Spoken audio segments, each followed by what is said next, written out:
All right, Mandalorian Season 3. It's here. Apparently, it's been 2 years since Season 2 ended. Huh, you could have fooled me. It took Luke 2 years to finally break out the training remote. It took 2 years for Din to reveal that he'd taken his helmet off and get exiled. Whatever. Let's have a look at this first episode, shall we? It's okay.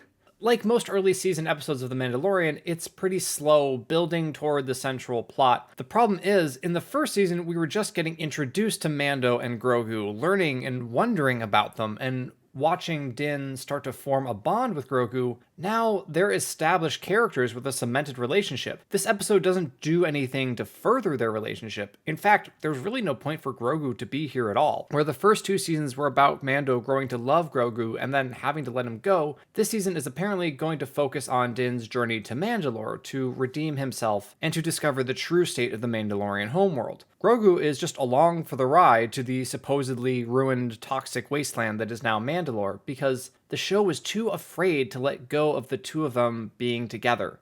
Grogu and Mando going on adventures like this is the safety blanket for the creators of this show.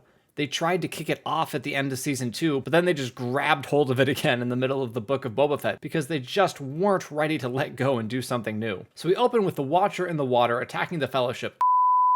Sorry, I mean this giant crocodile attacking the Mandalorians as they initiate a new member. Armorer Lady pulls the kid out of harm's way as soon as she sees the ripple in the water, and the action scene that follows is pretty standard sci-fi monster fight fare, and it's cool enough seeing the Mandalorians in action, but it's completely unnecessary. They could have all just walked away from this thing. It does not appear to be remotely interested in walking on dry land, and there's no way it was fitting through this cave. Does the Mandalorian religion have a commandment against running away from a fight? I don't know. I'm all for seeing Mandalorians in a fight scene, but shooting impotently at a space crocodile is not the best way to show them off. I'd rather have seen them taking on other humanoids, like some raiders or mercenaries after their Beskar, who attempt to take advantage of the Mandalorian smaller numbers. Anyhow, Din shows up in his nostalgia bait to save the day, and then he talks with the Armorer Lady about how he's exiled, which we already knew, and how he has to bathe in the waters beneath the mines of Mandalore to redeem himself, which we already knew. The only reason Mando is here is to show Armorer Lady this Mandalorian inscription as possible proof that Mandalore is not totally poisoned and unvisitable. Why does he feel compelled to tell her that?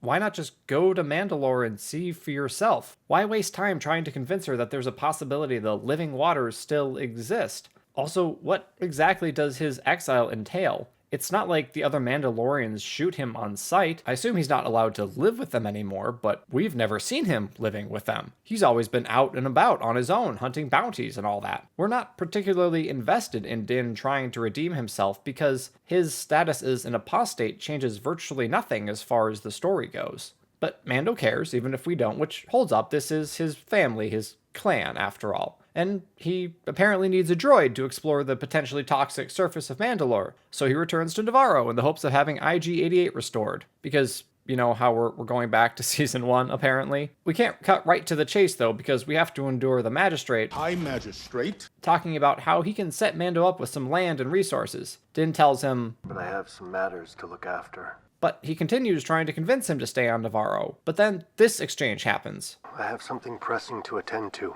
Apologies. I didn't know you were here on business. That's basically what Mando said earlier, but now the Magistrate High Magistrate. listens because there's a change of scenery? Why the sudden change in demeanor? You may notice I skipped over the exchange with the pirates, and that's because it was pretty much pointless. Supposedly, it was done to show us how Navarro has changed, maybe how the Magistrate High Magistrate has changed, but we already saw that when Mando landed here. Or perhaps it was to introduce the pirates as the antagonists for this season, and I really hope they're not. They are so incredibly generic and boring. Please tell me you have a more interesting villain than the Pirate King. Can we raise the stakes a little? Obviously, The Mandalorian has always been about personal journeys. We don't need the galaxy to be at risk here, but having the bad guys in this season be after Din because he offed a few of their number would just be way too low stakes. Speaking of low stakes, this scene with IG-88's weaponless torso chasing after Grogu is unintentionally hilarious. Mando and the Magistrate High Magistrate panic and act like this unarmed half of a droid poses an existential threat to them,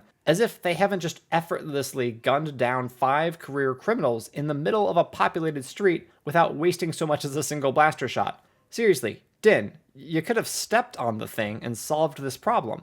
Anyhow, they're going to try to fix IG-88 because, like I said, we're really committed to going back to Season 1. And we wrap up the episode with Din attempting to join Bo-Katan's forces, intent on taking Mandalore, only to find out that her Mandalorians refuse to follow her without the Darksaber, so he's going to have to go it alone if he wants to take his bath of redemption. This episode could have been a lot tighter. Basically, the only new information we got was that Din is trying to reanimate IG-88, and that he'll have to go to Mandalore without Bo-Katan's army. Slow burn episodes like this only work well when they are establishing the characters and or the world. In the 3rd season of The Mandalorian, we are already well past that. The crocodile fight scene was filler, the conversation with the armorer Mando was repetitive, the scenes with the magistrate took way longer than they should have because Mando didn't just get to the point already. The pirate scenes felt like a setup for an unimpressive generic group of running antagonists, and Bo-Katan's scene finally delivered some impetus for our protagonist. That scene could have happened at the very beginning of this episode, and the story would not have suffered in the least. Despite all those criticisms, I can't really say I disliked the episode.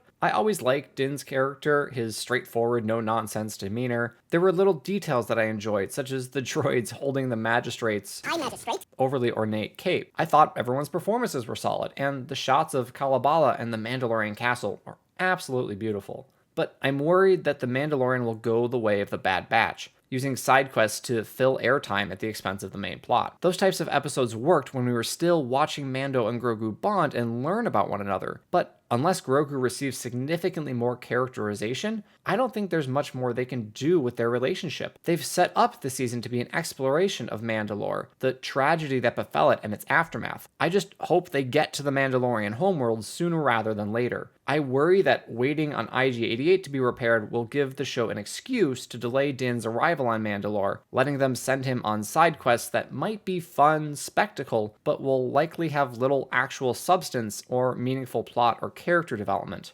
Hopefully, my worries will be unfounded, and we will soon be watching Mando discover what remains of his people's planet and battling whatever horrors await him there. Hopefully, Grogu will become more than a cute sidekick who's there to make us chuckle at his antics. Hopefully, the mystery of the Darksaber, which wasn't even mentioned in this episode, I had to watch the book of Boba Fett to find out about that mystery, you're welcome, will be unraveled. There's a lot of potential in the show. It just needs to keep driving forward and not let itself get distracted. And those are my thoughts on episode 1. Please let me know what you think. Hit like, hit subscribe, do all the YouTube things, and I'll see you for episode 2.